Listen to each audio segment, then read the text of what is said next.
Hello everyone, कैसे हैं आप लोग? आए हो अच्छे होंगे। तो चलिए शुरू करते हैं आज की कहानी को। आज की हमारी यह कहानी हाल ही 2025 में I the electric state movie की है। तो चलिए बिना किसी देरी के शुरू करते हैं आज की कहानी को। कहानी की शुरुआत में हमें कुछ रोबोट्स को दिखाया जाता है जिन्होंने की इंसानियत के खिलाफ लड़ाई छेड़ दी थी। ये रोबोट साफ सफाई और ऐसे कामों के लिए बनाए गए थे जिन्हें की इंसान नहीं करना चाहते, लेकिन फिर उन्होंने खुद ही सोचना सीख लिया और फैसला किया कि अब इंसान उनके जीवन का फैसला नहीं करेंगे। अब दोनों के बीच काफी ज्यादा टाइम तक लड़ाई चलती रही, जिसमें की हजारों जाने गई। इंसान बेचारे लड़ते लड़ते थक जाते थे, लेकिन रोबोट्स नहीं थकते थे। इस लड़ाई में रोबोट्स की जीत हो रही थी, लेकिन तभी एक जीनियस साइंटिस्ट ने कुछ ऐसा बना दिया जिसने की पूरा गेम ही पलट डाला। उसने एक ऐसा डिवाइस तैयार किया जिसमें कि इंसान रोबोट को मैन्युअली कंट्रोल कर सकते थे। इसके बाद इंसानों ने अपनी ह्यूमन रोबोट आर्मी खड़ी कर दी। अब सोल्जर्स को अपनी जान जोखिम में डालने की जरूरत नहीं थी, वो घर पर बैठकर इस लड़ाई को जीत सकते थे। इसके बाद रोबोट की भी हार शुरू हो गई। उनके लीडर को भी जल्दी समझ में आ गया कि इस जंग को जीतना बहुत ही नामुमकिन है। आखिरकार रोबोट के लीडर ने इंसानों के साथ समझौता कर लिया और तय हुआ कि सारे रोबोट इंसानी बस्ती से काफी दूर जाकर बसेंगे। 6000 से भी ज्यादा रोबोट्स को बंजर रेगिस्तान में एक हाई सिक्योरिटी जेल में कैद कर दिया गया, जहाँ से कि निकालना नामुमकिन था। अब इंसानों ने भी रोबोट्स पर पूरी तरीके से बैन लगा दिया। अगर कोई भी रोबोट को छुपा कर रखा हुआ पकड़ा गया तो उसे देशद्रोही माना जाता था। लड़ाई के खत्म होने के बाद ईथर के रोबोट्स किसी भी काम के नहीं थे। अब कंपनी की सेल्स भी गिरने लगी। सेल्स के गिरने के बाद उसने रोबोट्स को फिर से मार्केट में लॉन्च किया, लेकिन इस बार न्यूरोकास्ट को लड़ाई के लिए नहीं बल्कि घरेलू कामों के लिए डिजाइन किया गया था। इस नए प्रोडक्ट से इंसान एक ही बार में दो जगह पर हो सकता था। उनकी बॉडी तो रोबोट के अंदर रहती, लेकिन उनका दिमाग छुट्टी पर। अब इंसान आराम और काम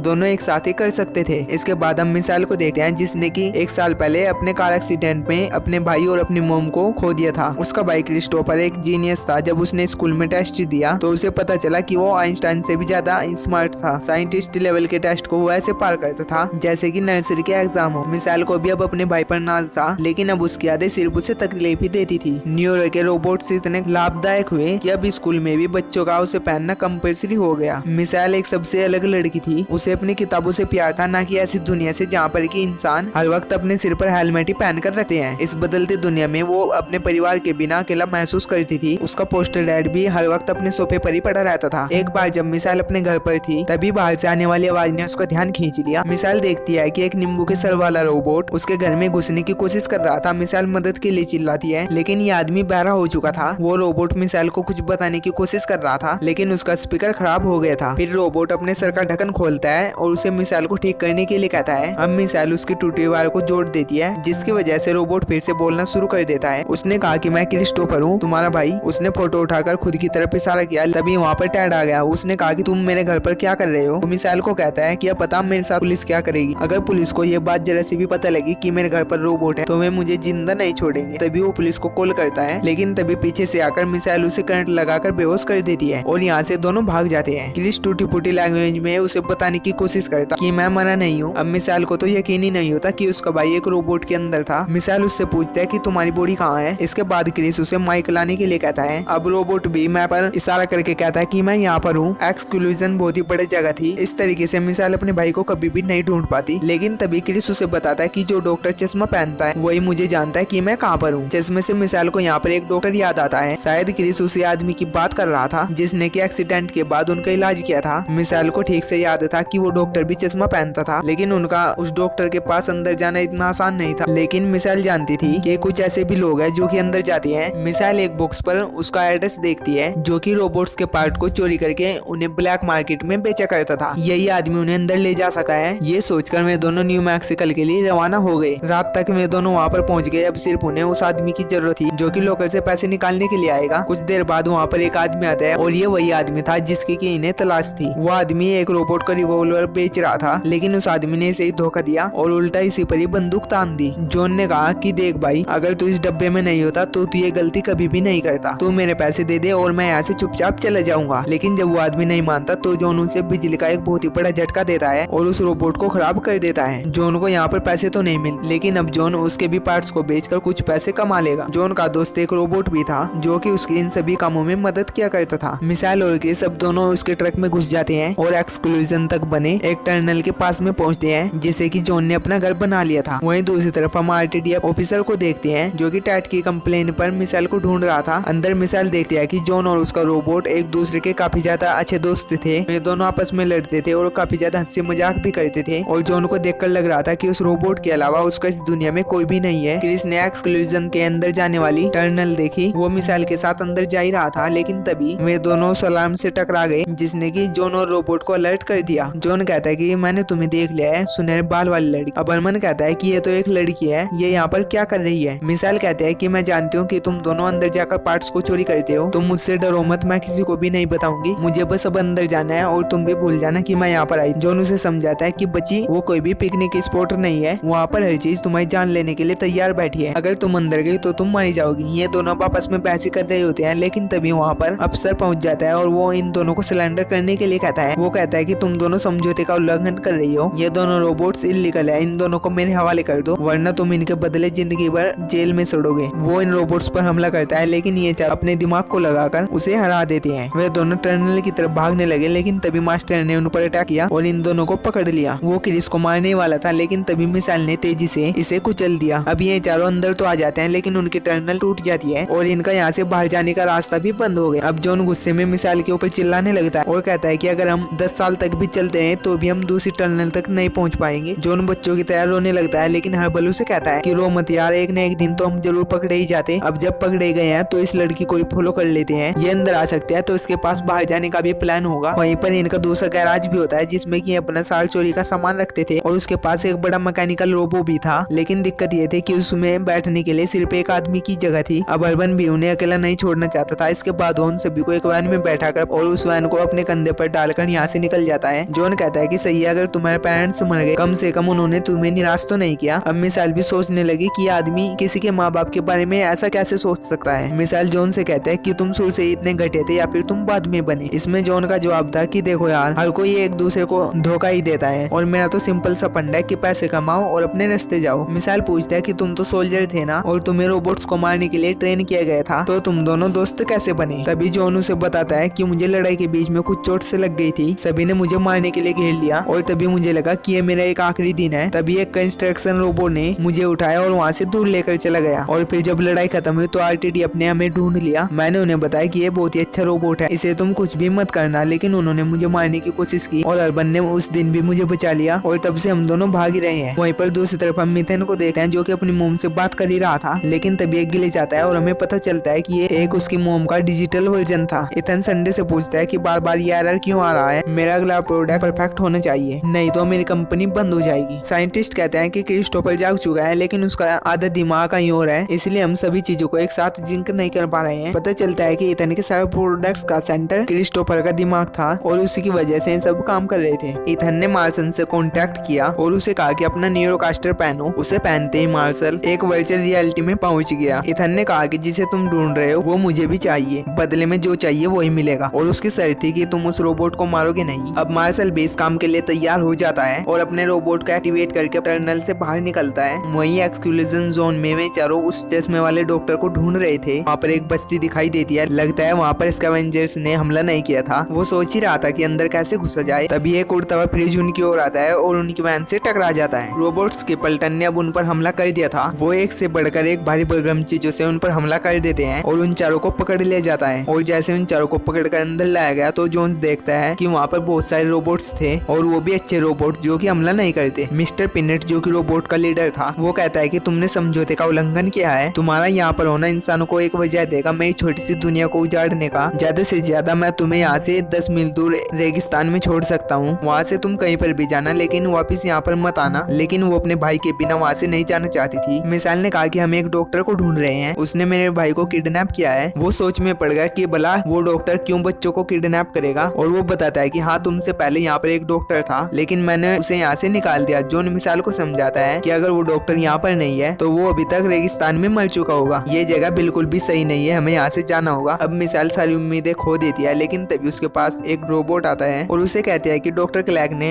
जाने से पहले मुझे कहा कि अगर क्रिस्टोफर नाम का कोई यहाँ पर आए तो ये लेटर उसे दे देना। इस लेटर में उस डॉक्टर का एड्रेस था, लेकिन प्रॉब्लम ये थी कि वो स्कैब्स के इलाके में था। अब मिस्टर पिनेट भी उन सभी की बातें सुन लेता है। वो कहता है कि वो जगह बहुत ही खतरनाक है, वहाँ पर जाना बिल्कुल भी ठीक नहीं है, लेकिन मिसाइल भी अपने भाई के बिना कहीं पर नहीं जाना चाहती थी। उसकी जिद के सामने आखिर में उसे अपनी हार माननी पड़ती है और अब यही सभी फैसला करते हैं कि ये सभी एक साथ उस इलाके में जाएंगे, लेकिन उन्हें इस बात की खबर नहीं होती कि मार्शल अभी भी उनका पीछा ही कर रहा था। था। स्कैब्स के इलाके में पहुंचते ही उन्होंने उन पर अटैक कर दिया। मिसाइल कहते हैं कि दरवाजा खोलो, लेकिन अंदर से कोई भी जवाब नहीं आता। धीरे धीरे वो और भी करीब आ रहे थे और तभी एक बहुत तेज म्यूजिक बजता है, जिससे कि सभी रोबोट डरकर यहाँ से भाग जाते हैं। सभी नीचे गिर जाते हैं, जहाँ पर कि डॉक्टर क्लार्क इन सभी का स्वागत करता है। वो पूछता है कि तुम लोग कौन हो, लेकिन तभी क्रिस ने उसको लेटर दिखाया और कहा कि डॉक्टर मैं क्रिस हूँ। अब मिसाइल भी क्लार्क पर बहुत ज्यादा गुस्सा होती है। वो डॉक्टर से पूछता है कि तुमने मेरे भाई को कहाँ पर रखा है, लेकिन डॉक्टर यहाँ पर मिसाइल को कुछ भी बताने के लिए तैयार नहीं था। लेकिन फिर जॉन उसे जोर से मुक्का मारता है, जिसकी वजह से वो सभी बातें बताने लगता है। डॉक्टर कहता है कि हमारे सभी लोग मर रहे थे और इथन ने न्यूरोकास्टर बना लिया, लेकिन उसे इतनी बड़ी आर्मी खड़ी करने के लिए बेहिसाब कंप्यूटिंग पावर की जरूरत थी। इतना बड़ा और कॉम्प्लिकेटेड हिस्सा इंसान ने कभी नहीं बनाया था और न ही अगले 100 सालों तक बना पाता। सभी रोबोट इंसानों को दुनिया से खत्म कर देते, लेकिन तभी हमें तुम्हारे भाई के बारे में पता चला। एक्सीडेंट के बाद वो कोमा में चला गया था और जब मैंने उसके ब्रेन को स्कैन किया और फिर जो हमें मिला वो किसी भी वरदान से कम नहीं था। उसके ब्रेन में अनलिमिटेड कंप्यूटेशन पावर थी। इथन ने उसे कंप्यूटर की तरह इस्तेमाल करने का सोचा, जो कि लाखों न्यूरोकास्टर, ड्रोन, रोबोट्स और इन सभी से जोड़ सके, जो कि उसकी कंपनी बनाया करती थी। और इसी की बदौलत हमने ये लड़ाई भी जीती। लेकिन इंसान और रोबोट के बीच शांत समझौता होने के बाद भी इथन नहीं रुका, चलता रहा। लेकिन एक दिन क्रिस कोमा से बाहर आ गया। मैंने इथन को समझाने की कोशिश की कि अब हमें इस बच्चे को जाने देना चाहिए, लेकिन इथन लालची बन गया था। उसकी कंपनी बर्बाद हो जाती, इसलिए उसने मुझे भी मारने की कोशिश की। मैं किसी तरीके से वहाँ से बचकर निकल गया, लेकिन जाने से पहले मैंने क्रिस और बाहर के नेटवर्क के बीच एक छोटा सा कनेक्शन जोड़ा, जिसकी बदौलत आज क्रिस तुमसे बात कर पा रहा है। लेकिन उसका शरीर इथन की लैब में है। मिसाइल डॉक्टर को कहते हैं कि मुझे क्रिस के पास लेकर चलो, लेकिन तभी दरवाजे पर मार्शल भी आ जाता है। मार्शल ने उन सभी को ढूंढ लिया था। अब मार्शल तुरंत उन सभी पर हमला कर देता है और सभी अपनी अपनी जान बचाने के लिए भागने लगते हैं। मार्शल कहता है कि तुम रोबोट्स कभी नहीं सुधरने वाले हो। वो मिस्टर पीनेट के सर को पकड़ता है और उसकी टोपी को उखाड़ देता है। डॉक्टर क्लार्क उसे बचाने के लिए मास्टर के सामने खड़ा हो गया। वो जानता था कि वो कितना भी बेरहम हो, लेकिन वो इंसानों को नहीं मारता और अब इधर गोली चला देता है और क्लार्क को मार डालता है अपने फायदे के लिए। उसका इंसानों को मारना मार्शल को बिल्कुल भी पसंद नहीं आया, लेकिन इथन कहता है कि जो कोई भी रूल्स तोड़ेगा उसका यही हाल होगा, चाहे वो इंसानों या फिर रोबोट्स। अब ये क्रिस को पकड़ लेते हैं और जो भी क्रिस को बचाने की कोशिश करता है वही मारा जाता है। भी मार्शल का जमीर जाग गया। वो मिसाइल को बचाता है और उसे कहता है कि घर जाओ बेटी, अब तुम्हारे यहाँ पर कुछ भी नहीं बचा। क्रिस को एक्सक्लूजन जोन से बाहर लाया जाता है। अभी तनु से वापस से पाकर बहुत ही खुश होता है। वो जल्दी से क्रिस के ब्रेन और उसकी बॉडी को आपस में जोड़ देता है, जिससे कि न्यूरोकास्टल में आने वाली प्रॉब्लम अपने आप ही ठीक हो गई। मार्शल कहता है कि तुमने मुझे नहीं बताया कि इस रोबोट में एक इंसान है। तुमने जो किया वो गलत है, तुम एक हथियारे हो। लेकिन इथन कहता है कि क्या फर्क पड़ता है, अगर मैं नहीं होता तो न जाने कितनी जाने जाती। वो जंग जो तुमने जीती, तुम्हारे सभी मेडल्स, वो सब कुछ तुमने नहीं बल्कि मैंने किया और इस लड़के ने, यही हमारा भविष्य है और मैं इंसानों को शांत देखना चाहता हूँ। अब किसी को तो सैक्रिफाइस करना पड़ेगा। मार्शल कहता है कि इंसानों की तकलीफ इंसानों को इंसान बनाती है। उसने इथर को भी यही समझाने की कोशिश की, लेकिन इथर ने फैसला कर लिया था। दूसरी ओर मिसाइल और जॉन लड़ाई की तैयारी कर रहे थे। उसने मिस्टर पीनेट और उसके दोस्तों से मदद मांगी, लेकिन मिस्टर पीनेट कहता है कि तुम क्या चाहती हो, हम हमेशा ही लड़ते रहे और लड़ाई हमारा कभी भी सपना नहीं था। उन्होंने हमें पहले भी एक बार हराया है और इस बार मैं अपने परिवार को नहीं खोना चाहता। उन्होंने समझाने की कोशिश करती है कि ना रोबोट बुरे थे ना ही इंसान। अगर कोई बुरा था तो वो था इथन। क्रिस के बिना ना वो कुछ भी नहीं है, मिलकर उसे रोक सकते हैं। मिसाइल की बातें सुनकर मिस्टर पीनेट के अंदर उम्मीद की एक किरण जागती है। इसके बाद वो सभी एक्सक्लूजन जोन से बाहर निकलते हैं और इथर के हेडक्वार्टर पर हमला कर देते हैं। के डिस्ट्रैक्शन का फायदा उठाकर मिसाइल अंदर घुस जाती है। इथन की आर्मी ने जॉन और उन सभी पर हमला कर दिया। इसके बाद जॉन और रोबोट्स ने उन सभी को मिलकर ऐसा पीटा कि इथन को उन सभी को रोकने के लिए और रोबोट्स भेजने पड़े। जो रोबोट हार्मन से चिपक कर ब्लास्ट होते हैं, जिससे कि उसके आर्मर को बहुत ही नुकसान पहुंचता है। कल छोटा होता रहता है, फिर भी वो हिम्मत नहीं हारता और लड़ता रहता है। वहीं दूसरी तरफ इथन भी अब मैदान में उतर जाता है और एक एक करके सभी को मारने लगा। मिसाइल देखते है कि उसके भाई को एक लाइव सपोर्ट पर जिंदा रखा गया है। मिसाइल अपने भाई से बात करने की कोशिश करती है, लेकिन सिर्फ उसे न्यूरोकास्टर से ही कॉन्टेक्ट किया जा सकता था। मिस्टर पीनेट और मार्शल अब दोनों एक दूसरे के आमने सामने होते हैं, लेकिन इस बार मार्शल हमला नहीं करता। वो कहता है कि आज मैं एक ऐसे इंसान से मिला जिसके के अंदर रोबोट से भी कम इंसानियत है। मार्शल बेकार में इस लड़ाई का हिस्सा बना था, अब अपने आप को डिस्कनेक्ट कर लेता है। अब मिसाइल जब खुद को क्रिस से जोड़ती है तो वो सीधा उस घर में पहुंचती है जहाँ पर उन्होंने साथ में ही अपना बचपन बिताया था। मिसाइल क्रिस को यहाँ से चलने के लिए कहती है, लेकिन क्रिस मिसाइल को कहता है कि तुमने देखा मेरे शरीर कितना कमजोर है कि मैं नहीं बच पाऊंगा। वो कहता है कि मैंने हर वो चीज देखा जो कि पिछले हर 2 सालों में हुई। मेरी वजह से काफी ज्यादा मासूम लोग मारे गए और कहीं के परिवार उजड़ गए। वो जानता था कि ये जगह उसे और भी ज्यादा 100 साल तक जिंदा रख सकती है, लेकिन अगर वो जिंदा रहा तो धरती से इंसानियत खत्म हो जाएगी और अब मेरा मरना ही सही होगा और ये काम सिर्फ तुम्हें ही करना होगा।